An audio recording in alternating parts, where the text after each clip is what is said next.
লেখিকা সুপর্ণা ঝাড়, নাস্তিক। গল্পটি যদি ভালো লাগে তাহলে প্লিজ একটা সাবস্ক্রাইব করে আমার পাশে থাকবেন। তাহলে শুরু করা যাক আজকের গল্প। কী রে, আজকের দিনেও আশিস ভেতরে এলো না?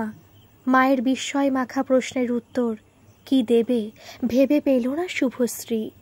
খুব সহজ হবার ভঙ্গিতে বলল, বাদ দাও না মা, জানোই তো ও এসব পুজো আর্চার অনুষ্ঠানে থাকতে চায় না। চলো তো ভেতরে চলো। মা একটা দীর্ঘশ্বাস ফেলে ছোট মেয়ের হাত ধরে পুজোর ঘরে গেল। ছোট জামাইটার সব ভালো, কিন্তু মনে হয় ঠাকুর দেবতায় বিশ্বাস নেই, সব সময় কেমন যেন এড়িয়ে চলে। আবার শাশুড়ি মাকে কৈফিয়ত দিতে হবে। বুড়ো মানুষটা তখন থেকে ছোট নাতনি আর নাত জামাইয়ের জন্য হাপিত্তেশ করে বসে আছে। ঘরে ঢুকেই আবার এক প্রস্থ প্রশ্নের মুখে পড়তে হলো শুভাকে। শুভশ্রীর ডাকনাম শুভা, আর ওর দিদির নাম গীতশ্রী ওরফে গীতা। শুভাকে একা দেখে প্রথমেই জামাইবাবুর প্রশ্ন, কি হলো শালি সাহিবা, একা কেন? আমাদের আশিসবাবু কোথায়? সব কিছু সহজ করার জন্য শুভশ্রী বলল, কেন একা শালিতে কাজ হবে না জামাইবাবু? তোমাদের জামাইটাই সব, আর আমি বুঝি ফেল না? আমি যে এসেছি তাতে চলবে না বুঝি? আরে না না, কি যে বলো শালি সাইবা, আমার তো শালিতেই চলে যাবে।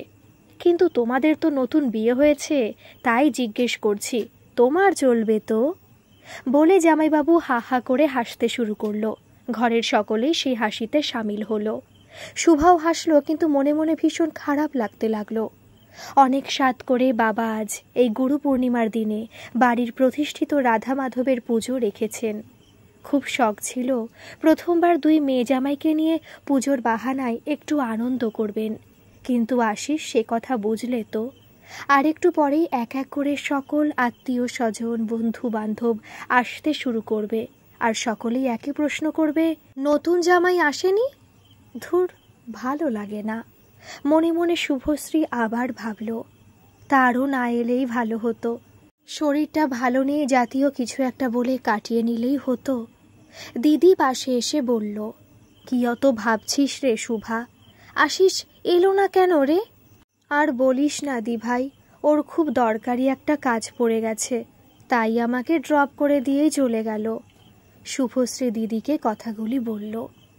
সে ঠিক আছে, অন্তত 5 মিনিটের জন্য ঢুকে একটু বাপি আর ঠাম্মার সাথে দেখা করে যেতেই পারতো। ওনারা তো কিছুতেই বুঝবেন না। ও ভালো কথা, ঠাম্মার সাথে দেখা করেছিস? দিদি শুভাকে জিজ্ঞেস করল। শুভশ্রী মাথা নাড়িয়ে জানায় যে দেখা হয়নি। যা তাড়াতাড়ি দেখা করে আয়, বলে দিদি শুভার হাত থেকে মিষ্টির প্যাকেটটা নিয়ে ঠাকুরের সিংহাসনের দিকে এগিয়ে গেল। আর ধীর পায়ে শুভা এগোলো ঠাম্মির ঘরের দিকে। আর মনে মনে কথা সাজাতে লাগলো কি বলে বোঝাতে হবে ঠাম্মাকে। লাল পাড় গরদের শাড়ি আর সোনার অলংকারে সজ্জিত নতুন বিয়ে হওয়া শুভাকে দেখে আনন্দে আত্মহারা হয়ে উঠলেন ঠাকুমা। শুভাকে জড়িয়ে ধরলেন, তারপর দরজার দিকে তাকিয়ে বললেন, আমার নাত জামাইটা কোথায় রে দিদি ভাই? তাকে কি আঁচলে লুকিয়ে এনেছিস? লজ্জিত হয়ে শুভা বলল, কি যে বলো না ঠাম্মা, ভালো করে দেখে নাও এই আঁচলটা, কোথাও তোমার নাত জামাই আছে কি না? এই বলে শুভা তার শাড়ির আঁচলটা ঠাকুমার দিকে এগিয়ে দিল। তারপর দুঃখ দুঃখ মুখ করে ঠাকুমাকে জড়িয়ে ধরে বলল, ও তো আসতেই পারল না গো ঠাম্মি, আসলে হঠাৎ একটা দরকারি কাজ পড়ে গেছে ওর। মাঝপথে শুভাকে থামিয়ে দিয়ে ঠাকুমা অবাক হয়ে বলল, আসেনি মানে? আজ তো তোদের মঙ্গলের জন্যই পুজোটা রাখা হয়েছে, তাছাড়া আজ তো রবিবার, আজ আবার কিসের কাজ? এক্ষুনি তুই ফোনটা কর, আমাকে ধরে দে তো, আমি কথা বলবো সে ব্যাটার সঙ্গে। আরে ঠাম্মি, তুমি না কিচ্ছু বোঝো না, আসতে পারলে তো ঠিকই আসতো, তাছাড়া আমাকে নিতে আসবে তো রাত্রে। যদিও এমন কোনো কথা হয়নি তার বরের সঙ্গে, বরং রাত্রে শুভা এখানে থাকার কথা বলে এসেছে তার শাশুড়ি মাকে। তখন না হয় খুব করে ঝগড়া করে নিও তোমার নাত জামাইয়ের সঙ্গে, কেমন? আর তখন থেকে কি নাচ জামাই করছো বলো তো? আমি যে এত সাজুগুজু করে এলাম, আমার দিকে তো তাকাচ্ছই না। আমার বুঝি কোনো দামই নেই? এই বলে কপট রাগ দেখিয়ে শুভা ঠোঁট ফোলায়। ঠাকুমা আদর করে শুভাকে জড়িয়ে ধরে বলে, ওরে আমার আহ্লাদি দিদি ভাই, তোমাকে তো সবসময়ই খুব সুন্দর লাগে। আর আলাদা করে বলতে লাগে নাকি? কিন্তু দুজন হরপার্বতীকে যে একসঙ্গে দেখতে চেয়েছিলাম। বুড়ি হয়েছি, কখন হুট করে ওপর থেকে ডাক আসবে। ঠাম্মার কথার মাঝেই তাড়াহুড়ো করে দিদি এসে ঘরে ঢুকে বলল, চল শুভা, কাঁচরাপাড়ার কাকা কাকিরা সবাই চলে এসেছে, পিসিরাও এক্ষুনি এসে পড়বে, ঠাকুর মশাইরাও এসে গেছেন, এক্ষুনি পুজোতে বসবেন, সবাই তো তোরই খোঁজ করছে। আর ঠাম্মি, তুমিও নিচে ঠাকুর ঘরে এসো। দাঁড়াও, একা একা আবার আসতে যেও না, আমি এসে নিয়ে যাচ্ছি, নয়তো মাকে পাঠিয়ে দিচ্ছি। এই বলে শুভাকে হাত ধরে টেনে নিয়ে চলে গেল গীতা। দিদির সাথে সিঁড়ি দিয়ে নামতে নামতে শুভা বলল, থ্যাংক ইউ দি ভাই, তুই বাঁচালি আমাকে, না হলে আমাদের উকিল ঠাম্মার জেরায় আমি তো ঘাবড়ে গেছিলাম। দিদি বলল, কিন্তু এখনও তো আরও অনেক জেরা বাকি আছে রে। যা, কাকিরা তো তোকে খুঁজছে, আর বাবাকে কি করে বোঝাবি? অসহায় শুভা দিদির মুখের দিকে শুকনো মুখে তাকালো। সত্যি তো, বাবাকে কি করে বলবে শুভা? শুধুমাত্র রবিবারের আড্ডাটা বাদ যাবে বলে আশিস এলো না? নাকি রবিবারে মায়ের হাতের গরম গরম খাসির মাংসের ঝোল ভাত খাবে বলে এলো না? আর শাশুড়ি মাটাও হয়েছে তেমন, কত করে আসতে বলেছিল শুভা ওনাকে, কিন্তু উনিও ঠিক ছেলের মতোই। এইসব পুজো বাড়িতে নাকি ওনারা ঠিক কমফোর্ট ফিল করেন না। এসব কথা শুভা কাকে বলবে? ঠাকুর মশাইরা পুজোতে বসে পড়েছেন। ওদের বাড়ির পুরনো ঠাকুর মশাই ছাড়াও সঙ্গে আরও দুজন চেলা চামুন্ডা আছেন। আজ আবার যজ্ঞও হবে, তো তাই হয়তো ওনাদেরকেও লাগবে। ইচ্ছে করেই শুভা ব্যস্ততার ভান করে কাকিদের থেকে একটু দূরত্ব রেখে বাবার পেছনে গিয়ে তাড়াতাড়ি বসে পড়ল। এত ব্যস্ততার মধ্যেও বাবা ঠিক বুঝতে পেরে গেছেন যে পেছনে শুভা এসে বসেছে। মুখ না ফিরিয়েই গম্ভীরভাবে বাবা শুভাকে জিজ্ঞেস করল, আশিস কখন আসবে? আমতা আমতা করে শুভা বলে ফেলল যে ও রাতে আসবে বাপি, আসলে হঠাৎ ওর একটা দরকারি কাজ পড়ে গেছে তো। যদিও এমন কোনো কথা হয়নি শুভার সঙ্গে আশিসের। আসলে সাময়িক বিপদটা কাটিয়ে নেবার জন্য মানুষ যা খুশি করতে পারে বা বলতে পারে। তাই তো ঠাকুর ঘরে বসে নির্দ্বিধায় শুভা এই মিথ্যে কথাটা বলে ফেলল তার বাবাকে। শুভার বাবা হয়তো মায়ের মুখ থেকে আগেই শুনেছিল আশিসের না আসার খবরটা, তাই আরও গম্ভীর হয়ে বিরক্তির সাথে বলে উঠলেন, অপদার্থ একটা। যদিও শুভা নিজেও তার বরের ওপর আজ ভীষণ বিরক্ত, তবু বাপির মুখে বলা অপদার্থ শব্দটা তার কানে ভীষণভাবে বাজল। একেই বুঝি বলে স্ত্রীর মন। নিজে তার স্বামীর ওপর কারণে অকারণে অনেক মান অভিমান করবে, কিন্তু অন্য কেউ, বিশেষ করে বাপের বাড়ির লোক, তার স্বামীর নামে কিছু বললে ভীষণ খারাপ লাগে। শুভার একবার মনে হলো এখান থেকে উঠে চলে যায়, কিন্তু আবার ভেবে দেখল অন্যায় তো কিছু বলেননি তার বাবা। অনেক আশা নিয়ে যাতে দুই জামাই উপস্থিত থাকতে পারে, তাই আজকের এই ছুটির দিনটিতেই পুজোটা রেখেছিলেন। বিয়ের সময় সকল আত্মীয় স্বজনদের সঙ্গে সেভাবে ছোট জামাইয়ের পরিচয় হয়নি, তাই আজ কলকাতার আশেপাশের সকল আত্মীয়কেই বাবা পুজোয় আসতে বলেছেন। আর আসল মানুষই যদি অনুপস্থিত থাকে তাহলে রাগ তো হবারই কথা। আশিসের না আসাতে তাই তো সবার খারাপ লাগতেই পারে। অনেক দেখে শুনে তাদের শিক্ষিতা সুন্দরী ছোট্ট কন্যার জন্য এত ভালো একটা সম্বন্ধ করেছিলেন মা বাপি আর ঠাম্মা মিলে। আদরের দুই মেয়েকেই তারা কলকাতার মধ্যে বিয়ে দিয়েছেন, যাতে আপদে বিপদে অথবা পুজো পার্বণে তাদের মেয়ে জামাইকে সবসময় কাছে পান। মাল্টি ন্যাশনাল কোম্পানিতে ভালো পোস্টে কর্মরত আশিস, আর বিজ্ঞান বিভাগের শিক্ষিকা শুভার শাশুড়ি। বিধবা মায়ের একমাত্র সন্তান আশিস। ওর মায়ের আদর্শে বড় হয়েছে, কিন্তু এতটাই আদর্শ যে যুক্তি ছাড়া কোনো কিছু মানতেই চান না ওনারা।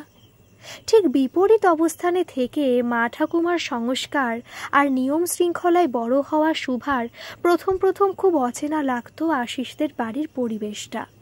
এত বড় বাড়ি, কিন্তু আলাদা করে কোনো ঠাকুর ঘর নেই। আবার সারা বাড়িময় ছড়িয়ে আছে বিভিন্ন দেশের দেবদেবীর ছবি। সকালে উঠে জপ তপ অথবা সূর্য প্রণাম সবই করে মা ছেলে। তবু শুভার অবাক লাগে এদের চাল চলনগুলো। সকালে উঠে এক শালিক অথবা এক চোখ দেখলে এখনও শুভার মনে হয় আজ বুঝি তার দিনটি খারাপ যাবে। তাই সারা দিন ভয়ে ভয়ে সেদিন তার দিনটি পার হয়। এরকমই অনেক কুসংস্কার শুভার মধ্যে ঠাসা। এসব দেখে ওর বর আর শাশুড়ি মা হাসাহাসি করেন। অনেক যুক্তি দিয়ে বোঝানোর চেষ্টা করেন তারা শুভাকে। এই তো সেদিন একটা কালো বেড়াল রাস্তা কেটে দিলে শুভা গাড়ি থামাতে বলে আশিসকে। কিন্তু নির্বিকার আশিস আর আশিসের মা সেই পথ দিয়েই সহজভাবে চলে গেলেন। সংস্কার জীবনের এই বৈপরীত্য অবশ্য আশিস আর শুভার ভালোবাসায় কোনো অন্তরায় হতে পারেনি। তবু সমাজে থাকলে কিছু নিয়ম শৃঙ্খলা তো মেনে চলতেই হয়। বিয়ের পর এই 4 মাসেও শুভা আশিসকে এটা বোঝাতেই পারেনি। তাই আজ তো তাকে সবার কাছে কথা শুনতেই হবে। বাইরে পিসিমণির গলা পাওয়া যাচ্ছে।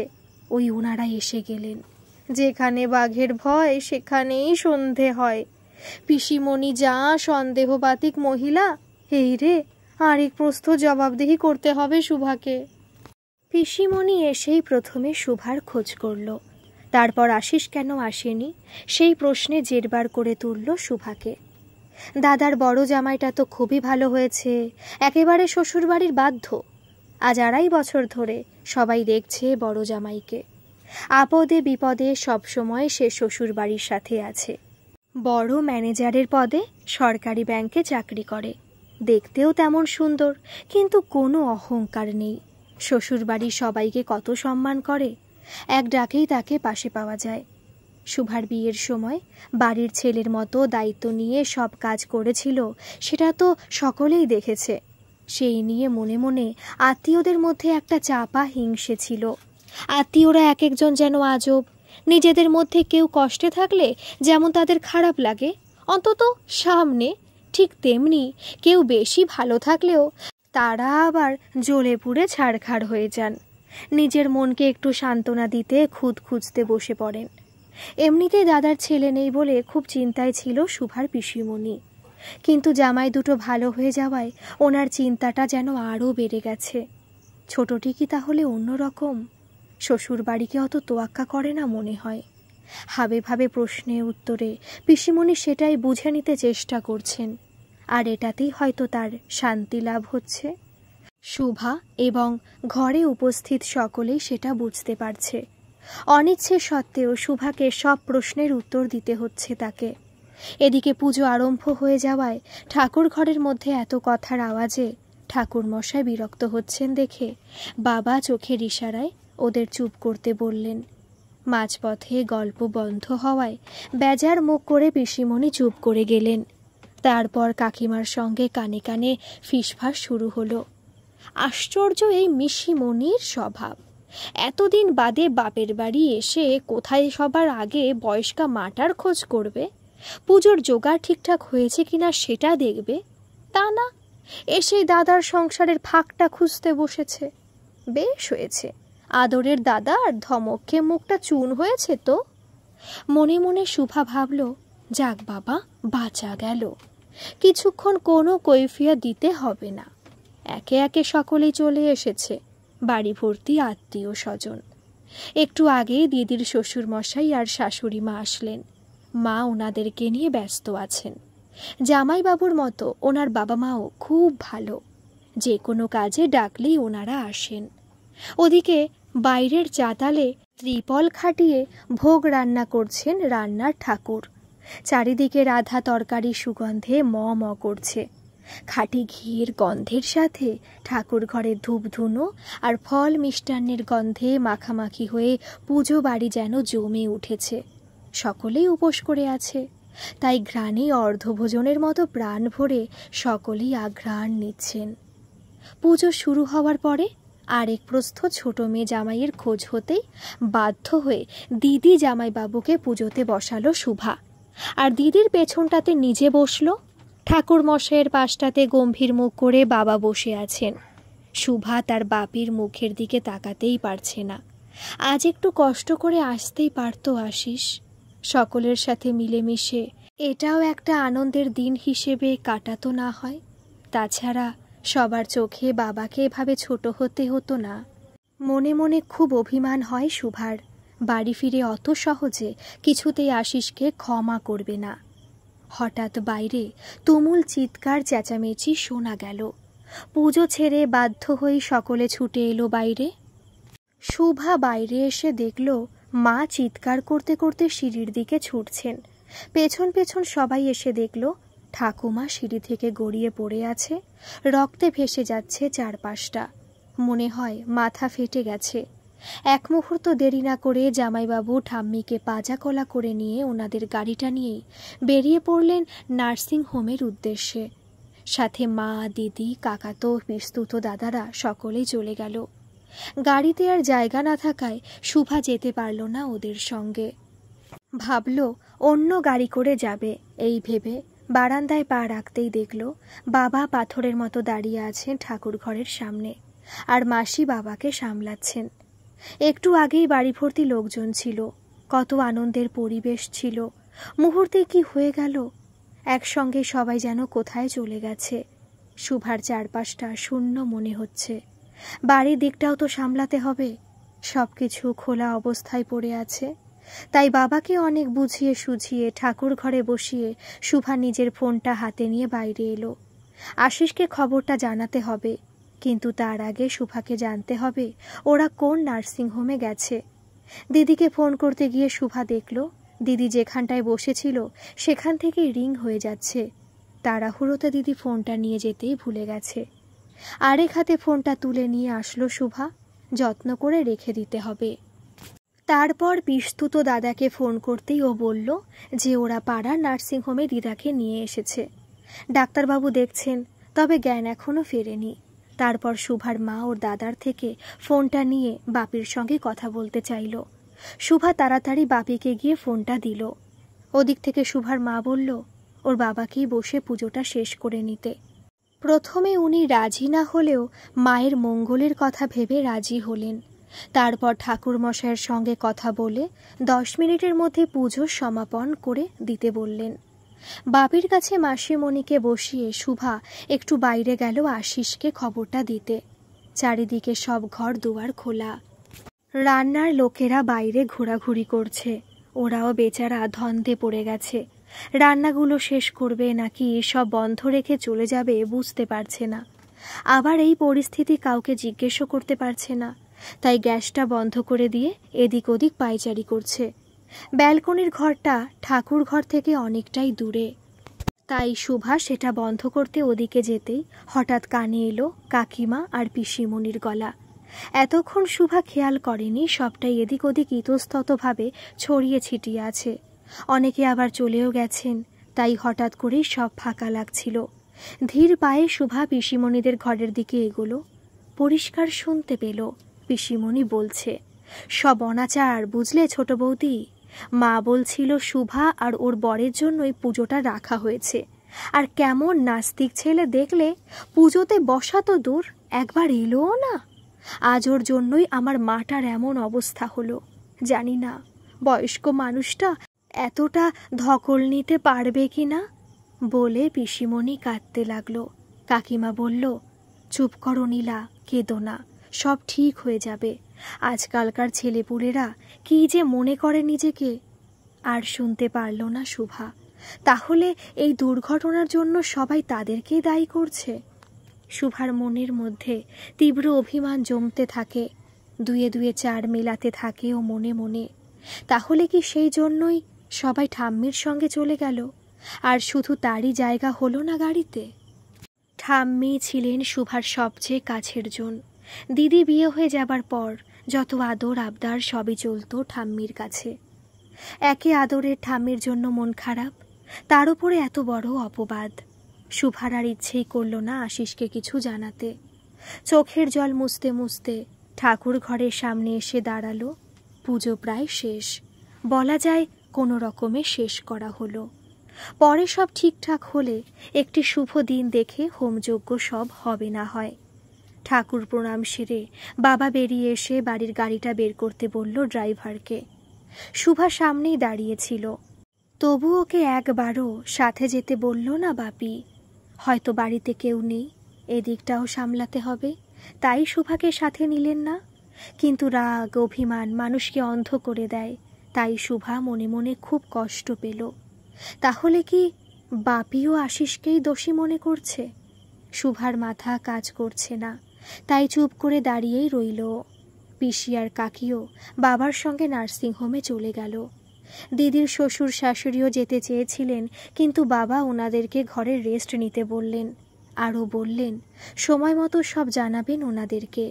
কিন্তু আশিসের নাম একবারও মুখে আনল না তো বাপি।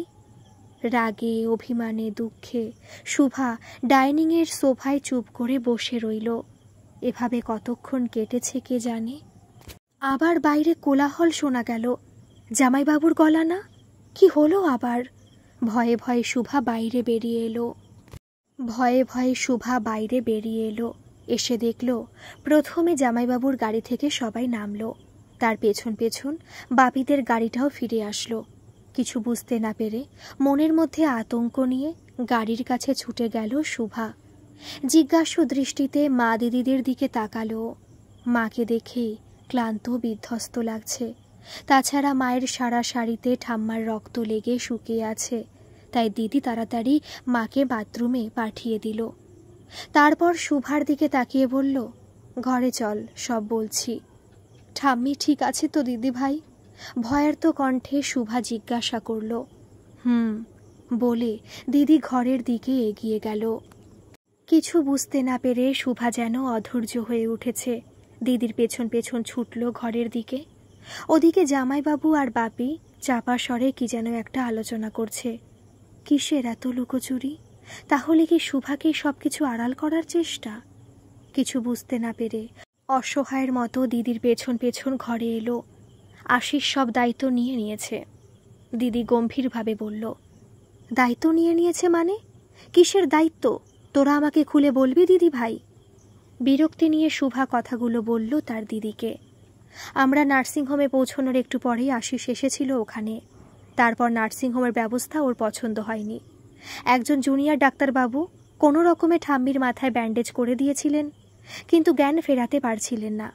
কোনো বড় ডাক্তারও ছিলেন না তখন, তাই আশিস নিজের দায়িত্বে বর্ণসই করে ঠাকুমাকে নিয়ে পিজিতে ভর্তি করালো। ওখানে নাকি ওর কোন ডাক্তার বন্ধু আছে, সেই ভরসাতেই ঠাম্মিকে নিয়ে চলে গেল। দীর্ঘশ্বাস ফেলে শুভা বলল, আর তোরাও ওর ভরসাতে ঠাম্মিকে একা ছেড়ে দিয়ে বাড়ি চলে এলি? নিজের মনে বিড়বিড় করে। শুভা বলল, তাছাড়া ওকে খবরটা কে দিল? কি করতাম বল, সবাই মিলে ওখানে অশান্তি করতাম। তাছাড়া একা তো ছিল না, অনেক বন্ধু আর ওর মাও এসেছিলেন সঙ্গে। আর কিছুতেই আমাদেরকে সঙ্গে নিল না। বলল, আপনারা সবাই ক্লান্ত, বাড়ি ফিরে যান, আমি আর আমার বন্ধু শৈবাল সবটা বুঝে নেব।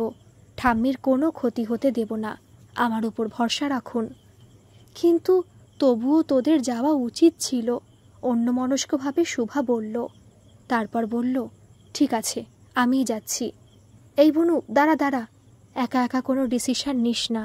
তাছাড়া এমনিতেই বাপি আশিসের ওপর রেগে আছে, পাকামি করে ঠাম্মিকে নিয়ে চলে গেছে বলে। বাপিরা গিয়ে তো ঠাম্মিকে দেখতেই পায়নি। তুই নতুন করে আর কোনো ঝামেলা বাঁধাস না, বরং আশিসের সঙ্গে যোগাযোগ কর। ফোন করে দেখ ঠাম্মির জ্ঞান ফিরল কিনা, বলে দিদি স্নানে চলে গেল। এদিকে শুভা বারবার ফোন করেও আশিসকে ফোনে না পেয়ে রাগে ফুঁসতে ফুঁসতে বাপির কাছে গেল। স্নান সেরে মাকে অনেকটা ফ্রেশ লাগছে। দুজনেই হসপিটালে যাবার প্রস্তুতি নিচ্ছে। নিজেদের মধ্যে কিছু আলোচনা চলছিল। শুভাকে দেখে দুজনে চুপ করে গেল। শুভা গিয়ে গম্ভীরভাবে ওর মাকে বলল, মা, আমিও যাব তোমাদের সঙ্গে। ওদিকে রান্নার লোকেরা অধৈর্য হয়ে বাইরে হাঁকডাক শুরু করে দিয়েছে। মায়ের এতক্ষণে খেয়াল হলো যে কেউই কিছু খায়নি, তাই বাড়িতে যে কজন লোক আছে তাদের জন্য অল্প করে কচুরি ভেজে দিয়ে ওদের চলে যেতে বলল। তারপর শুভার দিকে ফিরে বলল, দিদিকে বলে যা সবাইকে যেন খাইয়ে দেয়। ছি ছি, দেখো দেখি, ওর বয়স্ক শ্বশুর শাশুড়িটা না খেয়ে আছেন, কি বাজে ব্যাপার। তুইও তো একটু দেখতে পারতিস। শুভা বলল, আমি জিজ্ঞেস করেছিলাম মা, ওনারা বললেন কিছু লাগবে না। আর বাপিকে একটু প্রসাদের সন্দেশ আর ডাবের জল এনে দে। শুভা বলল, তোমাকেও একটু কিছু দি মা, তুমিও অসুস্থ হয়ে পড়বে যে। এক ঝুড়ি কচুরি ভেজে দিয়ে রান্নার লোকেরা সব কিছু গোটাচ্ছিল। শুভা আর ওর মা বাপির সাথে হসপিটালে যাবে বলে বাইরে দাঁড়িয়েছিল। ঠিক সেই সময় আশিসের গাড়িটা ঢুকলো। বাবা বেশি রেগে গেলে গম্ভীর হয়ে যান, তাই দূরে দাঁড়িয়ে আশিসের ওপর রাগ দেখাতে লাগলো। হই হই করতে করতে গাড়ি থেকে নামলো আশিস আর ওর মা। গাড়ি থেকেই আশিস বলতে বলতে নামলো, ঠাম্মুর জ্ঞান ফিরে গেছে, সবাই আনন্দ করুন, আর কোনো ভয় নেই। শুভা ছুটে গেল শাশুড়ি মার কাছে। পেছন পেছন বাড়ির ভেতর থেকে দিদিরাও ছুটে এলো। মাও এসে দাঁড়িয়েছে শুভার পাশে। শুভার শাশুড়ির সম্মতিসূচক মাথা নাড়িয়ে হেসে বলল, আশিস ঠিকই বলেছে বেয়ান, আর কোনো ভয় নেই। আমি নিজে শৈবালের সঙ্গে কথা বলে এলাম। ও তো আমার আরেকটা ছেলের মতো, ও নিজে সব দায়িত্ব নিয়ে দেখছে। ওই তো বলল আঘাত খুব গুরুতর নয়, আসলে বয়স্ক মানুষ তো ভীষণ ভয় পেয়ে গেছেন। আজ রাতটুকু অবজারভেশনে রাখবে, আগামীকালই ছেড়ে দেবে, কোনো চিন্তা নেই। কিন্তু একজন কাউকে তো থাকতে হবে ওখানে, শুভার মা বলল। সে সব ব্যবস্থা করে এসেছে আমার ছেলে, আর তাছাড়া বাড়ির লোক তো রাতে ওখানে অ্যালাউ নেই। ফোনটা স্ক্রিনে ঠাম্মার হাত নাড়ানোর ভিডিওটা অন করে শুভার দিকে বাড়িয়ে দিতে দিতে রান্নার ওদিকে চোখ পড়তেই আশিস বলে উঠল, কি ব্যাপার, আপনারা সব গুটিয়ে দিলেন কেন? এখনও তো সব লুচি ভাজাই হলো না। শুভার মা বলল, কে খাবে বলো? সব ভেজে ফেলার থেকে কাঁচা লেচিগুলোই ফেলা ভালো। বেশিরভাগ লোকজন তো চলেই গেছে, যে কজন আছে তারা আর কতটুকু খাবে? খাবার নষ্ট করা একদম ভালো নয় মা। কত গরিব মানুষ আছে যারা এত সুন্দর খাবার কখনো চোখেই দেখেনি, জানেন তো? তাদের কাছে এসব খাবার স্বপ্ন।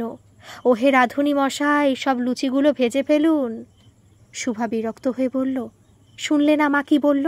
কেউ নেই খাবার লোক? সে আমি বুঝবো, আপনি সব ভেজে ফেলুন তো রাঁধুনি দাদা। অনিচ্ছা সত্ত্বেও রান্নার লোকেরা আবার ভাজতে বসল। শুভা প্রচণ্ড বিরক্তি নিয়ে আশিসকে বলল, এই গোয়ার তুমির জন্য বাবা তোমার ওপর মনে মনে বিরক্ত। তুমি কি একটুও শুধরাবে না? আর নতুন করে কোনো ঝামেলা বাঁধিও না। চলো ঘরে চলো। যা বাবা, আমি আবার কি ঝামেলা করলাম? খুব সহজভাবে হাসতে হাসতে কথাগুলি বলতে বলতে শুভার পিছু নিল আশিস। অবেলায় খেতে বসে কেউই ভালো করে খেতে পারল না, সবাই খুব ক্লান্ত। শুভার পিসি আর কাকিরা রাতের খাবার প্যাক করে নিয়ে আগেই চলে গেছে। যদিও ওরা শুভার নিজের কাকি নয়, শুভার বাবারা এক ভাই আর এক বোন, কিন্তু আর সব তুতো ভাই বোন। সকলের সঙ্গেই সুন্দরভাবে সম্পর্ক রেখে চলেছে শুভার বাবা। তবু পেছনে দোষ ধরতে ছাড়ে না কেউ। অনেক সাধাসাধি করেও আশিসকে কিছুতেই খেতে বসানো গেল না। ও তো বোকার মতো বলেই ফেলল আজ গলা ভর্তি করে মাংস ভাত খেয়ে এসেছে। শুভার চোখের ইশারাও কাজে এলো না। আশিসকে ঘরে নিয়ে এসে শুভা রাগ দেখিয়ে বলল, আজকের দিনে কি দরকার ছিল বলো তো ওসব মাংস টাংসের কথা তোলার? তোমাকে নিয়ে আমার লজ্জার শেষ নেই। বলে শুভা কাঁদতে লাগলো। এতক্ষণের অভিমান চোখের জল হয়ে ঝরে পড়তে লাগলো। সহজ সরল আশিস তার নতুন বউকে কাঁদতে দেখে ভয় পেয়ে কাছে গিয়ে বলল, এতে কাঁদবার কি আছে বলো তো শু? তাছাড়া আমি তো কিছু মিথ্যে কথা বলিনি। সবাই বারবার খেতে বলছিল, ওদের কি বলতাম লুচি খেয়ে পেট ভরা আছে? তা কেন কিছুই বলতে না তুমি, তাহলেই আমি শান্তি পেতাম। আমাকে পদে পদে লজ্জায় ফেলা তোমার যেন স্বভাব হয়ে গেছে। থাক, আর তোমাকে বলে কোনো লাভ নেই, যা করার সবার সামনে করেই ফেলেছ। এদিকে সন্ধে পড়ে গেছে, দিদিরাও তৈরি হয়ে বেরিয়ে যাচ্ছে। তার আগে শুভার সাথে দেখা করতে এলো। শুভা অবাক হয়ে বলল, তুইও চললি নাকি দি ভাই? হ্যাঁ রে, কাল তো সোমবার, ব্যাংক খোলা, তোর জামাইবাবুকে যেতেই হবে।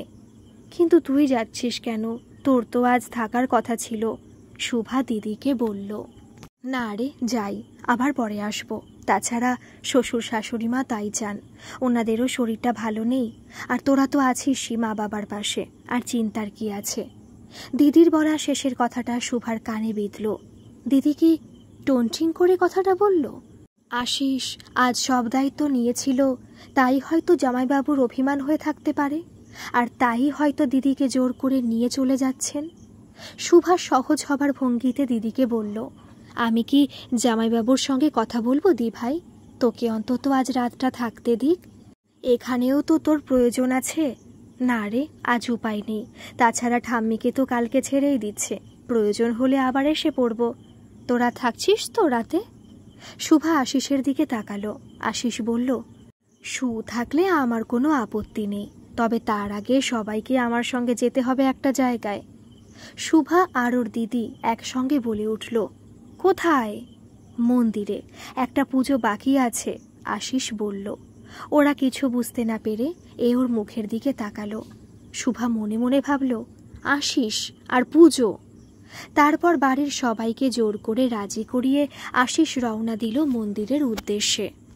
সাথে শুভার শাশুড়ি মাও গেলেন, দিদিরাও যেতে বাধ্য হলো। আসলে আশিসের মধ্যে লোকের ওপর জোর খাটানোর এক অদ্ভুত ক্ষমতা আছে, তাই চাইলেও কেউ না করতে পারে না। মন মন্দির নাম লেখা একটা সিংহ দুয়ার দিয়ে পরপর 3টে গাড়ি ঢুকলো অনাথ আশ্রমের চাতালে। অনেকগুলি বাচ্চা হৈ হৈ করতে করতে ছুটে এলো আশিসের কাছে। মনে হলো আশিসের সঙ্গে ওদের ভালোই ভাব। ওদের দিকে হাত দেখিয়ে আশিস বলল, এই আমার মন্দির, আর এরা আমার ভগবান, চলুন এখন এদের সেবা করি।